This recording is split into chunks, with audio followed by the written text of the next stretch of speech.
Okay guys, I started. Di akhir tahun 2018 lalu dikabarkan Bangladesh membeli bus sebanyak 1034 unit asal Indonesia dan mulai dikirim di Desember 2018 lalu. Lalu disusul dengan dikirimnya bus tingkat jahitan dari karoseri Laksana Ungaran Semarang ke Bangladesh. Selain itu tersebar kabar juga bahwa Bangladesh meniru bus buatan Indonesia. Dan mungkin pada kali ini perlu kita ulas sedikit terkait beberapa fakta tentang bus di negara Bangladesh dan Indonesia. Dan oleh karenanya pada kesempatan kali ini kita akan bahas inilah 5 perbedaan antara bus negara Bangladesh dan Indonesia. Oh ya guys, bagi teman-teman yang belum subscribe silahkan di subscribe di bawah dan jangan lupa juga untuk nyalain loncengnya agar tidak ketinggalan. Halo, assalamualaikum, salam datang, apa kabar aku teman-teman sahabat kakakku semua, kembali lagi orang Bangladesh. Selamat siang sekarang guys, aku mau nonton video terbaru. Video itu 5 perbedaan bus Indonesia versus bus Bangladesh. Bus Bangladesh versus bus Indonesia, 5 perbedaan. So selamat menonton semua video, and jangan lupa subscribe siapa baru nonton di channel Hafiz. Jangan lupa subscribe dan jangan lupa komentar. Sejum Jalan video terbaru dari kami. His name Taufik Ares. Everyone can subscribe his channel.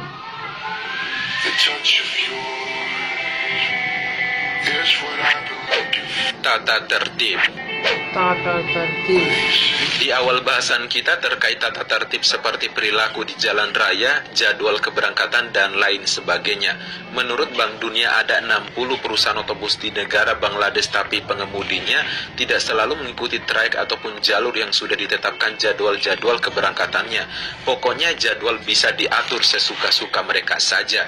Hal ini tentunya berbeda banget dengan negara Indonesia. Kalau kalian sering menggunakan bus antar kota dalam provinsi atau antar kota antar provinsi di Indonesia, pasti jadwal keberangkatan busnya cenderung tetap atau biaya perjalanan juga sudah ditetapkan seragam untuk kelas yang sama bagi setiap penumpang oleh perusahaan otobus itu sendiri. Tapi penumpang di Bangladesh akan dikenakan biaya yang cenderung berbeda-beda tergantung dari Anda. Apakah Anda jago tawar-menawar atau tidak? Kalau kalian jago tawar-menawar, kalian akan mendapatkan biaya perjalanan yang murah. Yang membuat kota ini semakin parah adalah pengusaha perusahaan otobus rata-rata pemilik partai politik yang berkuasa ataupun serikat buruh yang kuat. Belum lagi dengan perilaku petugas yang tidak peduli dengan surat angkutan SIM ataupun izin kendaraan yang sudah kadarluasa. Kalau busnya masih bisa jalan ataupun masih bisa melaju di atas jalan raya, artinya masih bisa beroperasi guys.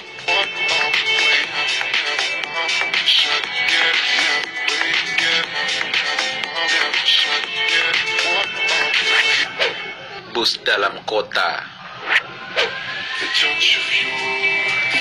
Selanjutnya terkait bus dalam kota, kita ambil saja contohnya kota Dhaka, Bangladesh dan kota Jakarta. Bangladesh memiliki bus dalam kota yang sangat memprihatinkan. Bagaimana tidak, bus-bus dalam kota tersebut memiliki kondisi yang sangat jauh di bawah kelayakan.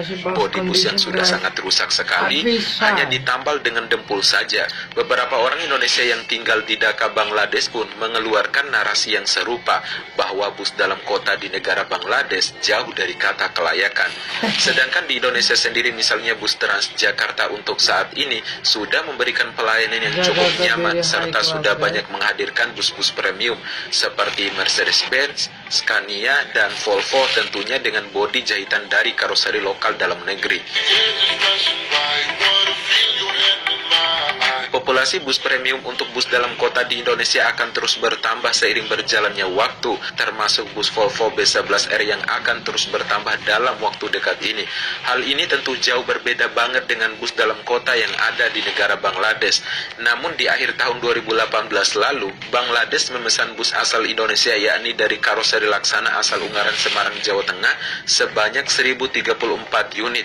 Semoga bus-bus yang dibeli itu bisa segera beroperasi dan meremajakan armada-armada yang ada di negara Bangladesh. Yes.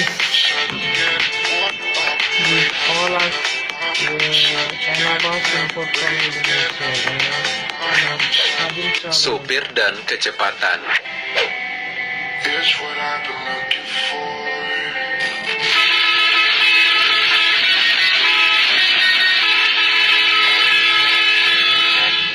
Perilaku supir bus yang ada di jalan raya di negara Bangladesh terkenal agak kasar, seperti saling menyalip dengan kecepatan tinggi, saling menyembunyikan klakson, belum lagi kalian akan diuji dengan supir yang menyetir secara ugal-ugalan dan bikin jantung mau copot. Bagi kalian yang tidak biasa tentunya itu akan membuat fisik Anda gemetaran selama ada di dalam bus tersebut. Namun bagi masyarakat Bangladesh itu adalah hal yang lumrah dan wajar. Pokoknya mantap benar sih ini masyarakat Bangladesh. Kalau di Indonesia terkait dengan supir dan kecepatan masih nyaman-nyaman aja bagi penumpangnya. Kecepatan di atas rata-rata dalam hal membawa bus di sebagian supir bus yang ada di negara Indonesia masih bisa kita jumpai sampai sekarang ini. Cepat namun sampai tujuan tepat waktu dan selamat sampai tujuan. Akan tetapi tidak sedikit juga supir bus yang tidak seutuhnya mengutamakan kecepatan, tapi keselamatan dan kenyamanan penumpangnya. Maka tidak heran di bus-bus yang sekarang ini, para penumpang dalam bus merasa nyaman dan berasa lagi duduk di sofa yang empuk banget, guys.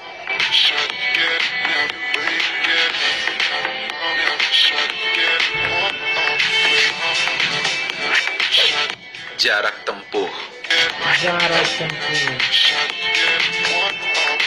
Bangladesh sebagai negara dengan luas wilayah 148.460 km persegi tentunya membutuhkan waktu yang lumayan lama untuk mengakses dari suatu daerah ke daerah lainnya di Bangladesh. Namun faktanya kebanyakan bus di sana melayani rute-rute pendek saja, terutama daerah-daerah yang ramai ataupun yang berpotensi banyak penumpangnya. Warga di sana mengaku susah mengakses transportasi umum untuk daerah pedalaman, maka tidak heran sekalinya jalan seperti bus ataupun kereta api pasti melebihi kapasitas penumpangnya. Selain itu, karena susahnya akses ke kota, membuat beberapa masyarakat Bangladesh harus merantau dan tinggal di pinggiran kota guna untuk mencari rezeki. Hal ini tentunya berbeda banget dengan negara Indonesia, yang dimana rata-rata perusahaan otobus melayani sampai ke daerah-daerah kecil sekalipun, dan rata-rata daerah di Indonesia sudah banyak memiliki perusahaan otobus besar yang melayani fasilitas yang buat penumpang nyaman selama di perjalanan, baik itu di Pulau Sulawesi, Nusa Tenggara, Bali, Jawa, Kalimantan maupun di Sumatera sekalipun. Apalagi ada perusahaan otobus Damri yang memiliki visi dan misi untuk melayani sampai ke daerah-daerah perintis sekalipun. Untuk jarak tempuh jelas beda jauh banget sih antara negara Bangladesh dengan Indonesia. Indonesia terkenal dengan bus yang trayek jauhnya. Sebut saja seperti perusahaan otobus Rasa Sayang yang melayani trayek dari Bima menuju Jakarta pulang pergi. Kemudian ada perusahaan otobus Putra Pelangi yang melayani trayek dari Aceh menuju Jakarta pulang pergi juga. Kemudian ada perusahaan otobus PMTOH yang melayani trayek dari Aceh menuju Medan dan dilanjutkan sampai ke Solo. Kemudian ada pula yang paling jauh, yaitu perusahaan otobus antar lintas Sumatera yang melayani trayek dari Medan menuju Jember dengan waktu perjalanan kurang lebih 90 jam perjalanan.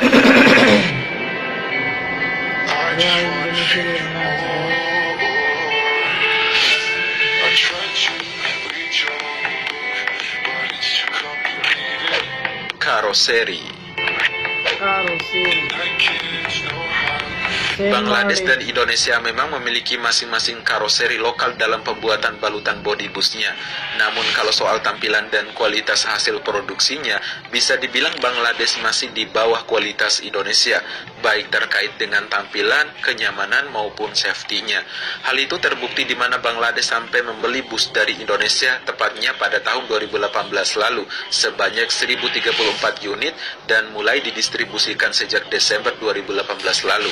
Selain itu, Bangladesh juga membeli bus tingkat dari karoseri Laksana Ungaran Semarang, Jawa Tengah, dan bahkan dikabarkan Bangladesh meniru bus buatan dari karoseri Laksana tersebut. Bapak Weri Yulianto selaku bagian ekspor manajer karoseri Laksana juga menanggapi terkait adanya karoseri yang memakai nama Laksana dan Legasi di Bangladesh. Pak Weri menambahkan bahwa Laksana masih melakukan kolaborasi dengan partner di Bangladesh mengenai penggunaan logo Laksana di sana. Saat ini kami cukup bangga bahwa produk Indonesia bisa diterima di belahan dunia, guys. Oke guys, dari kelima perbedaan antara bus negara Bangladesh dan Indonesia yang telah kita bahas tadi, bagaimana tanggapan kalian? Komen di bawah ya. Kalau suka videonya silahkan di-share, jangan lupa like, comment, and subscribe, dan sampai jumpa di next. Yes, I agree, dear brother, Mr. Tovik. I agree with you. Indonesia very smart and top class than Bangladesh. I agree with you. I know that Indonesian situation, Indonesian developing, how they are smart. The capital city in the Jakarta and bus condition, public bus for Indonesia and Jakarta's people, all state in Indonesia. Buses, cars, everything very good and gorgeous. Guys, very fitness, very well conditioned than Bangladesh. Bangladesh is bus is still not good condition. Very low class. I agree with you. But we are also trying to be a good and making good buses in my country. We are also, but slow process our developing in my country. In my country also developing, but slow, very slow process. Indonesia's developing processing systems very fastest. They are growing very fastest. Not only compared in Bangladesh, Indonesia compared with America, with European country, like that. They comparison with developing country, Indonesia. Indonesia also want to be a developed country very soon in the world. That's why their competition race very fastest. Although in my country competition race very slow. That's why pray for me, everybody, dear brothers and sisters. Pray for us, pray for Bangladesh. We also can, so that we also can develop our country very fastest. That's why, guys. So dear brothers and sisters from Indonesia, especially who are watching my video in my channel's videos, please don't forget to subscribe my channels and turn on bell notification to get daily update videos. And don't shy to write your opinion, your reaction, your suggestion about my channels, about your videos. Don't shy, guys. See you next video, and share with your friends and family these videos. Spread the beauty and spread the beauty of Indonesia, spread the condition of Indonesia, guys. No more today.